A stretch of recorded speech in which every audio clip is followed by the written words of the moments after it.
आज हम शुरू करने वाले हैं कायरल एटम्स के बारे में। ठीक है, हम शुरू करेंगे कायरल सेंटर शुरू करते हैं। ठीक है, तो एक काम करते हैं, जैसे मान लेते हैं हमारे पास ये एक कार्बन है। ठीक है, कार्बन की वैलेंसी कितनी होती है? 4 होती है। तो एक काम करते हैं, यहाँ पे मैं अटैच कर रहा हूँ X, यहाँ पे अटैच कर रहा हूँ Y, और यहाँ पे अटैच कर रहा हूँ Z, और यहाँ पे अटैच कर दे रहा हूँ मान लो कोई P। ठीक है, अब एक काम करते हैं, हम ऐसा समझते हैं कि हमारा जो X नाम का ग्रुप है वो इक्वल नहीं है Y के, Y नाम का जो ग्रुप है वो इक्वल नहीं है Z के, और Z नाम का जो ग्रुप है वो इक्वल नहीं है P के। मतलब कि कार्बन की चारों वैलेंसी अगर किसी 4 डिफरेंट ग्रुप या किसी डिफरेंट एटम से सेटिस्फाई हो रही हो तो उस रिस्पेक्ट में ये जो कार्बन है ये बिहेव करता है एज अ कायरल सेंटर की तरह। तो ये जो बच्चा बना, इसकी चारों वैलेंसी डिफरेंट कर दिया, इस वजह से इसको क्या बोलते हैं? इसको बोलते हैं कायरल सेंटर। ठीक है, अब कायरल सेंटर इसलिए नाम पड़ा है क्योंकि इसके रिस्पेक्ट में अगर मान लो किसी बच्चे ने सोचा कि सर मैं इसमें प्लेन ऑफ सिमेट्री खोजने की कोशिश करता हूं, तो चलो खोजते हैं। तुमने यहां से कट कर दिया तो ये X, कार्बन और Y बराबर भागों में कट जाएंगे, लेकिन Z और P एक दूसरे के मिरर इमेज नहीं आएंगे। इस वजह से हमें यहाँ पे कोई भी प्लेन ऑफ सिमेट्री नहीं मिलेगी। कोई बच्चा सोचेगा कि चलो सर सेंटर ऑफ सिमेट्री खोजते हैं। ठीक है, तो इस कार्बन के रिस्पेक्ट में पीछे जाओ Z और आगे आओ P, फिर से सेम नहीं मिला, तो इसके अंदर कोई सेंटर ऑफ सिमेट्री नहीं मिली। इसका मतलब अल्टीमेटली इस पूरे कायरल सेंटर में हमें ये देखने को मिला ना कोई प्लेन ऑफ सिमेट्री है और ना ही कोई सेंटर ऑफ सिमेट्री है। इसका मतलब इस कायरल सेंटर वाले मॉलिक्यूल को एक और नाम दिया जाता है, इस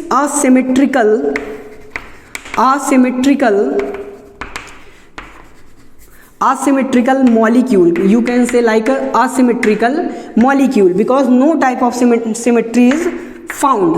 ओके, तो एक काम करते हैं, एक छोटे से एग्जाम्पल के जरिए शुरू करते हैं। ठीक है, एक छोटा सा एग्जाम्पल दूंगा मैं, यहाँ पे लगे रहना।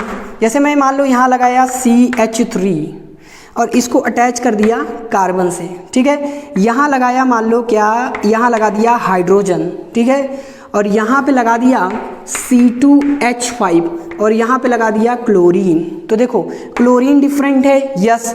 हाइड्रोजन डिफरेंट है, यस। C2H5 डिफरेंट है, यस। CH3 डिफरेंट है, यस। तो इंतजार किस बात का? यही तो है, यही भैया जो ये हमारा कार्बन बचा ना, यही कायरल सेंटर है। बस इतनी सी बात है, चारों ग्रुप या एटम्स तुम क्या करो कार्बन की रिस्पेक्ट में उसकी चारों वैलेंसी डिफरेंट कर दो तो भैया वो हो जाता है कायरल सेंटर। और इस वजह से ना हमें कोई प्लेन ऑफ सिमेट्री मिलती है, ना ही कोई सेंटर ऑफ सिमेट्री मिलती है, इसलिए उसे बोला जाता है अनसिमेट्रिकल मॉलिक्यूल। और इसी के कारण POS और COS ना मिलने की वजह से कायरल सेंटर वाले को हम कह सकते हैं, we can say, not correct answer, मैं ये नहीं बोल रहा हूँ कि कायरल सेंटर वाला होगा ही, हम कह सकते हैं कि ये एक ऑप्टिकली एक्टिव मॉलिक्यूल बन सकता है। ओके, मैं कुछ एग्जांपल्स लिख रहा हूँ, उसके ऊपर फोकस करेंगे और कायरल सेंटर को आइडेंटिफाई करने की कोशिश करेंगे।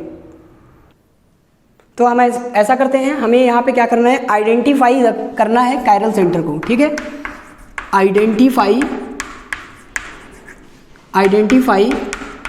कायरल सेंटर को। तो बहुत ही आसान है कायरल सेंटर को आइडेंटिफाई करने के लिए, क्योंकि मैंने पहले ही बता के रखा है कि तुम्हें बस एक ही चीज़ पे फोकस करना है, उस पूरे चेन में एक ऐसा कार्बन खोज लो जिसके रिस्पेक्ट में चारों ग्रुप क्या हो? डिफरेंट हो। तो सिर्फ दुनिया का सबसे आसान काम हो जाएगा कायरल सेंटर को पहचानना। तो चलो काम करते हैं, जरा इस कार्बन को टारगेट करते हैं बच्चों। ठीक है, यहाँ पे CH3 लिखा है तो कार्बन से 3 हाइड्रोजन जुड़े हैं, तो वो हमारा कायरल सेंटर नहीं हो सकता। यहाँ पे CH2 में कार्बन से 2 हाइड्रोजन जुड़े हैं, वो भी नहीं हो सकते। यहाँ पे CH3, वो भी नहीं हो सकता। लेकिन यार मुझे इस कार्बन पे डाउट दिख रहा है। क्यों दिख रहा है? क्योंकि यहाँ पे हाइड्रोजन तो पहले से ही अटैच है, क्लोरीन अटैच है, दिख रहा है, 2 डिफरेंट मिल गए हैं। अब ये जो बच्चा ग्रुप है ये है CH3, तो देखो क्लोरीन, हाइड्रोजन, CH3, 3 चीजें क्या हो गई? डिफरेंट। और ये जो इतना बड़ा ग्रुप लगा है इसको प्यार से C2H5 बोला जाता है। तो भैया ये C2H5 है, ये CH3 है, ये हाइड्रोजन है, ये क्लोरीन है। तो इंतजार किस बात का? You are right, this is the chiral centre. यहाँ पे ये कायरल सेंटर है। आगे बढ़ते हैं क्वेश्चन नंबर बी पार्ट में। ठीक है, अब देखो ये जो है हमारा, ये तो क्लोरीन डिफरेंट है, यहाँ पे हाइड्रोजन पहले से जुड़ा हुआ है। अब ये दो ग्रुप क्या हो गए, डिफरेंट तो हो गए। अब तुम जरा सा राइट इधर चलो, इस डायरेक्शन में चलो तो तुम्हें CH2 नाम का क्या मिल रहा है, ग्रुप। और जरा नीचे जाओ, यहाँ पे क्या मिल रहा है, यहाँ पे मिल रहा है CH नाम का ग्रुप, लेकिन यहाँ पे मिल रहा है CH2 नाम का ग्रुप। तो जरा ध्यान दो, हाइड्रोजन और क्लोरीन तो डिफरेंट थे, यहाँ पे तुम्हें CH मिल रहा है और यहाँ पे CH2, तो ये दोनों डिफरेंट हैं, इसलिए ये जो हमारा कार्बन है इसको बोलते हैं कायरल कार्बन। चलो C में आते हैं। ये हमारा कार्बन है, ये कार्बन जरा ध्यान दो, एक हाइड्रोजन से जुड़ा हुआ है, तो हाइड्रोजन, ब्रोमीन और ये पूरा क्या है, CH3। तो हाइड्रोजन, ब्रोमीन और CH3 तीनों क्या है, डिफरेंट। अब क्या होगा कि कुछ बच्चा ये सोचेंगे कि सर इस CH को काउंट करें क्या, नहीं, इस कार्बन के रिस्पेक्ट में ये ब्रोमीन हमारा हो गया, ये CH3 हो गया और ये हाइड्रोजन, ये तीन तो डिफरेंट हो गए। अब ये जो चौथा ग्रुप है, इस चौथे ग्रुप को ये पूरा ग्रुप मान लो, तो खुद तुम समझ सकते हो कि ये चौथा नंबर ग्रुप और ये तीसरा, ये सेकंड और ये पहला नंबर, ये डिफरेंट हैं, तो इसका मतलब ये हमारा क्या हो गया, कायरल सेंटर। तो सिमिलरली यहाँ पे भी तुम वही काम करोगे तो तुम्हें कायरल सेंटर मिल जाएगा। जरा इस क्वेश्चन में आते हैं। कुछ बच्चे ये सोच रहे होंगे कि सर यहाँ पे हमें तो प्लेन ऑफ सिमेट्री मिल गई, तो इसका मतलब इसमें तो POS मिल गया, और आपने बोला था कि कायरल सेंटर वाले में प्लेन ऑफ सिमेट्री नहीं मिलती है। यस, आई एम राइट, वो बात तो सही है, इसके अंदर प्लेन ऑफ सिमेट्री मिल रही है, वो अलग क्वेश्चन है। हमें कार्बन खोजना है जो कार्बन क्या हो, कायरल। तो चलो इस कार्बन को जरा सा टारगेट करते हैं, ठीक है। तो ये देखो क्लोरीन और हाइड्रोजन ये दोनों डिफरेंट हैं, है ना, बहुत शानदार। लेकिन जरा ऊपर जाओ, ये क्या मिल गया, यहाँ तो CH2 मिल गया। तो भाई साहब ये CH2 है, इस कार्बन की एक वैलेंसी CH2 से सेटिस्फाई है, दूसरी वैलेंसी हाइड्रोजन से, तीसरी क्लोरीन से, और इस कार्बन की चौथी वैलेंसी किससे सेटिस्फाई है, क्लोरीन, हाइड्रोजन एंड कार्बन। तो भाई साहब ये जो ग्रुप है और ये ग्रुप, ये दोनों डिफरेंट हैं, तो ये क्या हो गया, कायरल। और सिमिलरली ये भी क्या हो गया, कायरल। सॉल्व करो, पता चलेगा। हाइड्रोजन, क्लोरीन तो डिफरेंट है, ये CH2 ग्रुप और ये पूरा होल ग्रुप क्या है, डिफरेंट है इस कार्बन के लिए।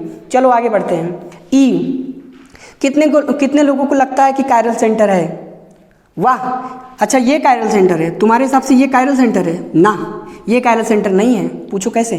कुछ बच्चे सोच रहे होंगे कि ये तो सर CH3 है, हाँ, ये सर क्लोरीन है, हाँ सर ये दोनों डिफरेंट है, हाँ। भाई साहब ये ग्रुप को क्या बोला जाता है प्यार से, C2H5। इस ग्रुप को क्या बोला जाता है प्यार से, C2H5। भाई ये भी C2H5, ये भी C2H5, मतलब ये दोनों ग्रुप तो सिमिलर हो गए ना, तो ये कायरल सेंटर नहीं है, यहाँ पे कोई कायरल सेंटर नहीं मिलेगा। चलो क्वेश्चन नंबर F में आते हैं। अब F में फिर बच्चा फंस जाएगा, फिर बच्चा बोलेगा सर इसमें तो प्लेन ऑफ सिमेट्री मिल गई। भाई साहब प्लेन ऑफ सिमेट्री मिले या ना मिले, कायरल सेंटर को उससे कोई लेना देना नहीं होता, हमें सेंटर पे फोकस करना है। तो चला एक काम करते हैं, जरा सा इस कार्बन को ध्यान देते हैं, हमें ये बड़ा अजीबोगरीब लग रहा है। तो जरूर यहाँ पे एक हाइड्रोजन जुड़ा हुआ है, यहाँ पे एक CH3 जुड़ा हुआ है, दो डिफरेंट है, कोई डाउट नहीं है। अब तुम में से बहुत सारे सोच रहे होंगे कि सर अगर इधर जाओ तो हमें CH2 मिल गया, इधर जाओ फिर से CH2 मिल गया, इसका मतलब ये दोनों ग्रुप सेम होने की वजह से सर ये कायरल सेंटर नहीं होगा। बहुत सारे बच्चे सोच रहे होंगे और यही गलती सारे बच्चे करते हैं। मैं कहता हूँ नीचे जाओ, क्या मिल रहा है, तुम बोलोगे सर अगेन देखो यहाँ CH2 मिल गया। मैं कहा इधर जाओ, क्या यहाँ CH2 मिला, कहोगे नहीं यहाँ तो CH मिल गया। तो जरा ध्यान दो, यहाँ से CH2 दोनों के लिए सेम थे, कोई दिक्कत नहीं है, लेकिन जब हम नीचे गए तो यहाँ CH2 मिला लेकिन यहाँ CH2 नहीं मिला। तो भैया इस वजह से यहाँ का ग्रुप बदल जाने की वजह से इसके अंदर कायरलिटी डेवलप हो गई, तो ये हो गया हमारा कायरल सेंटर। और सिमिलरली इसको भी जब तुम सॉल्व करोगे, यहाँ सेम मिलेंगे, लेकिन जब यहाँ जाओगे तो यहाँ CH2 मिल जाएगा लेकिन यहाँ CH, तो भैया ये भी कायरल सेंटर है। सभी बच्चे यही गलती करते हैं, कायरल सेंटर आइडेंटिफाई नहीं कर पाएंगे और जेईई मेंस में रिजल्ट हो जाता है खराब। अब आते हैं इसमें G नंबर पार्ट में। इसमें भी बहुतों को लग रहा होगा सर यहाँ से प्लेन ऑफ सिमेट्री मिल रही है। मैं कहता हूँ प्लेन ऑफ सिमेट्री को कायरल सेंटर से कोई लेना देना नहीं है।